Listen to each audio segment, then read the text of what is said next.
Buenas, buenas. Les saluda Santiago Aceituno para hablar un rato de lo que fue el sorteo de la Copa del Mundo de Fútbol 2022 en Qatar.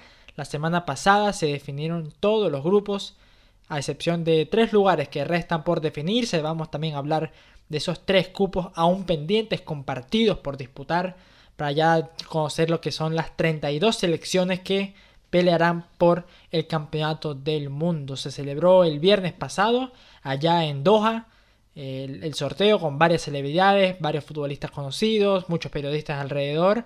Y bueno, vamos a repasar lo que dejó esa velada allá en Qatar con lo que son los 8 grupos del Mundial 2022, que como ya sabemos arrancará el 21 de noviembre y el 18 de diciembre conocerá a su ganador.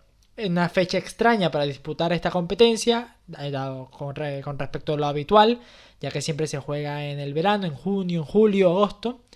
Pero en esta ocasión, debido al clima en el Medio Oriente, se ha decidido correrlo para el invierno en esas latitudes y así, bueno, poder efectuarlo allá en esas tierras. Vamos con el grupo A, que lo encabeza el anfitrión de este torneo, Qatar. Va a estar junto a Ecuador, Senegal y Holanda y Países Bajos. Un grupo que no tiene un candidato a ganar el mundial dentro de él. Parece que está bastante balanceado, más allá de Países Bajos siempre tiene esa tradición, ¿no? de avanzar en estos certámenes, pero nunca ha logrado coronarse campeón del mundo.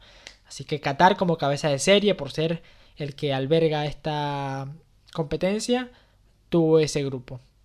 En el B queda encabezada Inglaterra, junto a Irán, Estados Unidos y el ganador del último cupo europeo. ¿Qué pasa con ese cupo? Está para jugar la final de ese tercer boleto en los playoffs que se hicieron de Europa, donde quedó eliminada Italia, por ejemplo. Y ya está clasificada para la final de esa llave Gales y está esperando por Ucrania y Escocia, cuyo duelo aún no se ha podido dar debido a toda la situación extradeportiva que está viviendo Ucrania. Se ha aplazado ese duelo, mientras que a Rusia, por otra parte, lo eliminaron de ese torneo. A Ucrania le postergaron ese encuentro, así que tienen que esperar ahí con la selección británica a ver si se puede dar ese choque. Y los otros británicos también, el tren de Gales, el expreso de Gareth Bale, sigue esperando para ver si pueden clasificar o no al Mundial. Por el grupo C, Argentina como líder, Arabia Saudita, México y Polonia. Por el grupo D, Francia, el primer clasificado del repechaje. Falta por definir, ese cupo va a ser para Costa Rica o Nueva Zelanda, el que se quedó con el boleto del repechaje en CONCACAF contra los que se quedan por el boleto del repechaje que reparte Oceanía. Ese grupo lo completan Dinamarca y Túnez.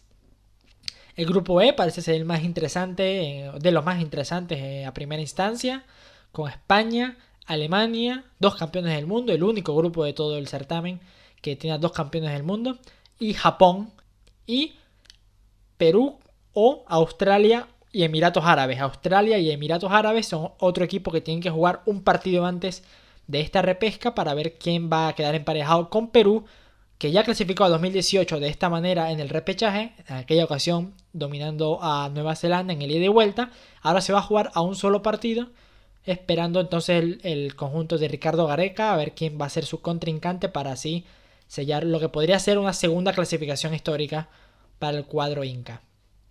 En el grupo F ya todos se conocen: Bélgica, Canadá, Marruecos y Croacia, otro de los grupos también con mucho talento, tanto en Bélgica como en Croacia. Marruecos también tiene varios jugadores interesantes en las mejores ligas del mundo. Canadá, encabezada por Alphonse Davies, figura del Bayern Múnich, y que fue primera en la clasificación de la CONCACAF, sorprendiendo y sobrepasando tanto a México como a Estados Unidos en ese grupo. Por el G, Brasil, Serbia, Suiza y Camerún.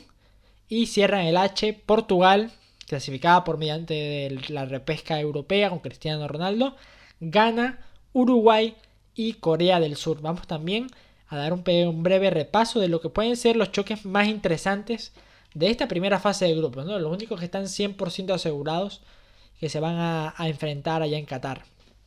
Y empezamos por el que les decía del grupo E, dos campeones del mundo, España y Alemania.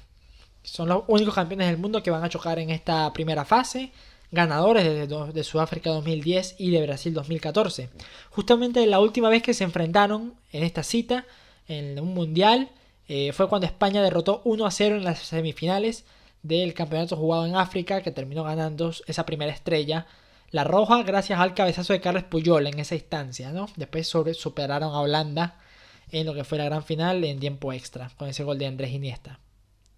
Argentina-México, si bien la llamada escaloneta está en un momento muy importante después de haber alzado la Copa América el año pasado, y los aztecas han más bien bajado un par de escalones en CONCACAF, como decíamos, perdiendo la final de la Copa Oro y no quedando entre las dos primeras posiciones ni siquiera de la clasificación. Son dos países de habla hispana, que hay mucha rivalidad en lo cultural, uno muy al norte de América, el otro muy al sur, totalmente opuestos, y que siempre hay riñas, siempre está gracioso en las redes sociales, en los memes, y va a estar interesante ese partido, más que todo vivirlo a través de eso, de las aficiones en las redes.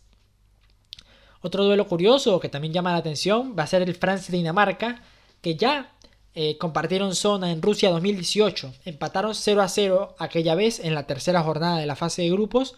Ya ambos tenían boleto a los octavos de final, así que fue un partido de pases laterales prácticamente. No fue muy entretenido. Hay que ver cómo se va a dar, en qué momento va a llegar cada una a ese duelo.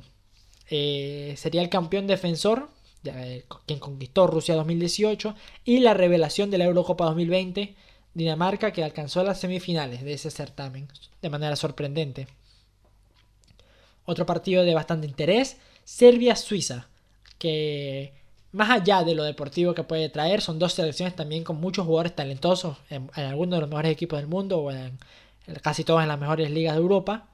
En la edición pasada también chocaron, y en ese choque sucedió una situación un poco rara, un poco incómoda también. Tanto Xherdan Shaqiri como Granit Xhaka, jugadores de Suiza, pero de raíces albanesas y kosovares, hicieron el gesto del águila albanesa cuando anotaron un gol contra el cuadro balcánico 4 años atrás. Lo que se tomó como que estuvieran recordando las históricas guerras de aquellos países, de Serbia, la Yugoslavia, con los kosovares, con Albania. Las raíces de estos jugadores es algo que se recuerda mucho, una de las guerras recientes que hubo entre aquellos países, así que hay que ver cómo se va a dar ese partido en este momento, y si Shaqiri o Xhaka o algún otro jugador de Suiza que tenga raíces de esos países va a poder hacer lo mismo, el mismo gesto. El otro encuentro que les decía era el Bélgica-Croacia. Este sí, por un tema netamente futbolístico, la eterna promesa Bélgica, que no logra llegar a una final siquiera de un torneo importante, contra Croacia, que sí lo hizo, y fue hace 4 años, encabezados por Luka Modric, llegando a la final y perdiendo con Francia esa vez. Dos planteles que tienen mucho talento, figuras como Kevin De Bruyne, Eden Hazard, que aunque le cueste en el Real Madrid mostrar su mejor versión, con la selección suele hacerlo. Romelu Lukaku, Tielemans, Thibaut Courtois en la portería. De verdad que hay muchos jugadores interesantes en Bélgica siempre. Y bueno, por el lado de Croacia, Luka Modric, Ivan Perisic, Mateo Kovacic, aún campeón de Europa con el Chelsea, y bueno, entre otros tantos encuentros. Eso es de lo más interesante de lo que dejó este sorteo a Qatar 2022. Así que nos vamos despidiendo por acá y les deseamos un éxito y que disfruten mucho. Quedan muchos meses todavía para esa Copa del Mundo, pero ahí vamos a estar activos, creo que yo, cada quien por su lado, para disfrutar un nuevo mundial. Hasta luego.